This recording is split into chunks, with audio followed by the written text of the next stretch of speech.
So after our previous video where we mentioned the Warpet build for every single pet, I got a lot of feedback from you guys on a lot of builds that I might have not optimized the very best. So I'm going to be starting a little series of videos where we dive into every specific pet, explain why every single skill works, and try to figure out the order you should put the pets in while figuring out the most optimal way in order to do it correctly. So in this video, we're going to be starting with everyone's favorite pet and the one that I get asked about a lot, the Nightroc.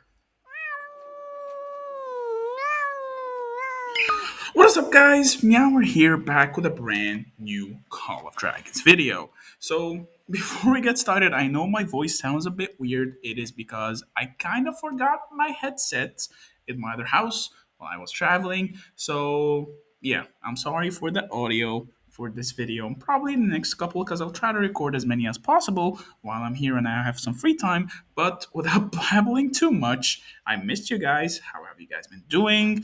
Of course, I do want to dive in to the war pets, especially because they're always a very requested topic and they are a very big and concise topic that so many ask about, especially the skills, the skill order, and so much. So before we get started, we're gonna be discussing the Nightroc. So buckle up, drop a like, subscribe. We're so close to 3,000 subscribers. I had no idea I was even that close. So thank you guys so much. I'm absolutely speechless. But on that note, let's just dive into the pet.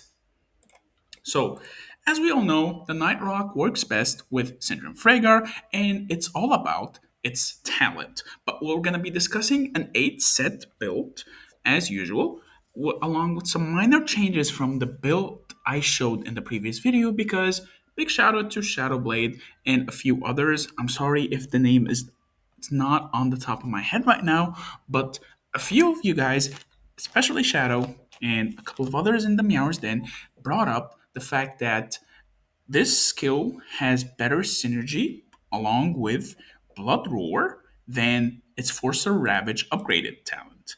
And the reason for that is actually pretty interesting. But before we say that, I want to just, explain the build and explain why the build is the way it is. So, as we all know, Nightroc works perfectly with Syndrome Freygar because it gives extra crit rate, and normal attacks have an additional 30% chance to deal additional damage upon landing a critical hit. So, seems pretty normal, pretty standard, but it gets better.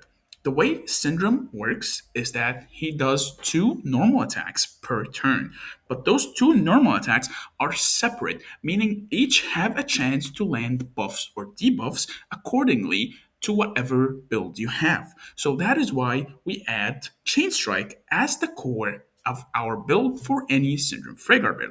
And that's because it also works in the same way as Syndrome's double attacks. And the reason for that, it gives you three attacks in general.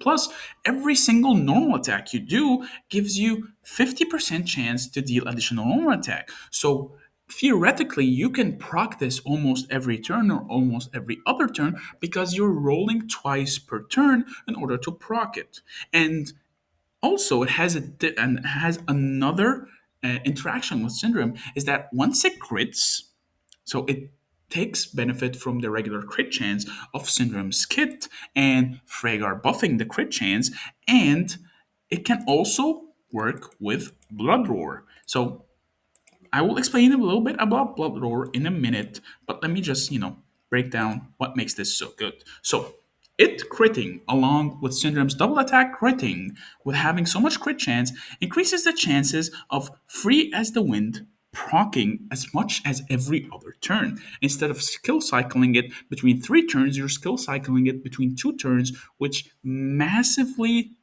increases your DPS by up to 50% more DPS. Because every time Syndrome's Legion lands 5 critical hits from normal attacks and Chain Strike is treated as a normal attack, they deal an additional damage to the target, and that damage factor is 400. Though it just keeps critting and it just keeps cycling. So once we introduce Blood Roar to this build, we're gonna be taking the build as it is, as we see it right now. We're gonna be using Chain Strike. We're gonna be using Timely Strike for the extra crit rate. We're gonna be using Shield Breaker for that extra enemy defense penetration because Syndrome doesn't really have any utility in his kit. So getting that extra 1.5% could help really much. And then we're gonna build in hit weakness because we wanna deal even more physical crit damage from normal attacks.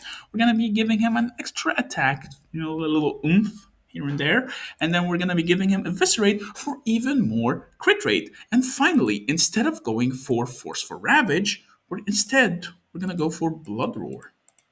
And the reason for Blood Roar is that this crit rate, the way it synergizes with Chain Strike, you're now getting more crit rate overall. And when Chain Strike crits more, that means you skill cycle your Awakened skill on Syndrome even more, making your DPS just absolutely skyrocket compared to anything else. Though I did mention that Steadfast Chain Strike, I would definitely put it if I had it, but I would be replacing Maniac Might with it because I don't want to overcap on any type of what do you call it, agility. But here's the thing: Blood Roar is also an agility skill, so you gotta ask yourself: do you want that extra heal from Chain Strike? I don't know the actual number of healing from Steadfast Chain Strike, or do you want to just, crit rate, do as much damage as possible? Because as Syndrome Fragor as they are right now, they're a super squishy March,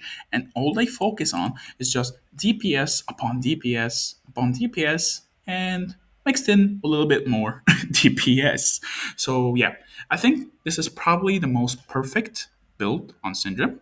Once I get a proper Blood Roar, maybe a 1 star or 2 star, I will definitely start rerolling this pet. And a little word of advice: I think having an 8 skill slot legendary, no matter the attributes, as long as they're purple or above, is much more valuable than having, for example, a maxed out legendary with all those stats with only 6 skill slots.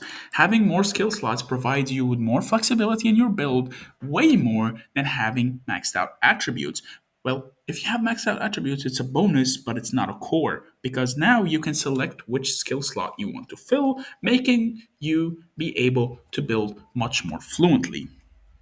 Of course, later down the line, you can just, keep re-rolling. It's pretty easy to get those potions, especially from the merit store if you're actively fighting, you're actively contributing, and so on and so forth. So you shouldn't really be struggling in general.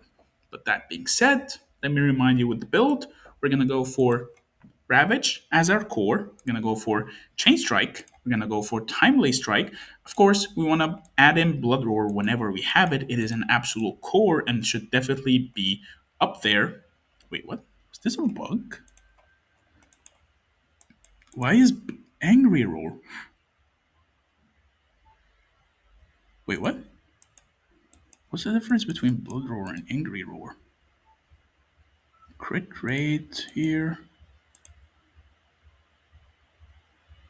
What? Does it have two different names when it's 2 star and 3 star? Wait, there is two of them. Huh?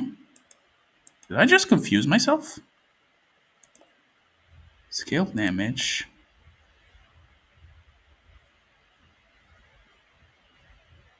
Okay, we're just gonna stick with Blood Roar because they told me Blood Roar, and I'm not gonna keep confusing myself any further and confusing you guys. So remember, Blood Roar, not Angry Roar, because it also seems that Blood Roar has the higher percentage of crit rate versus Angry Roar.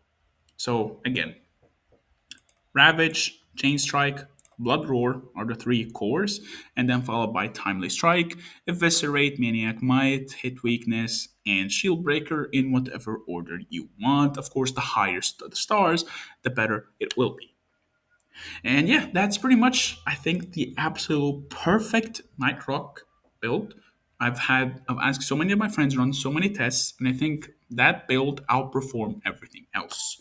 So on that note, I hope you liked this video and I hope you enjoyed it. I will try to make a separate video guide for every single Warpet because I didn't really go in depth as much as I wanted to during that build video I had. Plus, builds tend to go outdated pretty quickly. So I'll definitely try to update that channel when I have the time for it.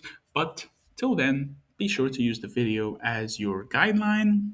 And yeah, I hope you like this video. Thank you so much for watching. I hope you liked this video. If you did, please don't forget to drop a like. Don't forget to subscribe.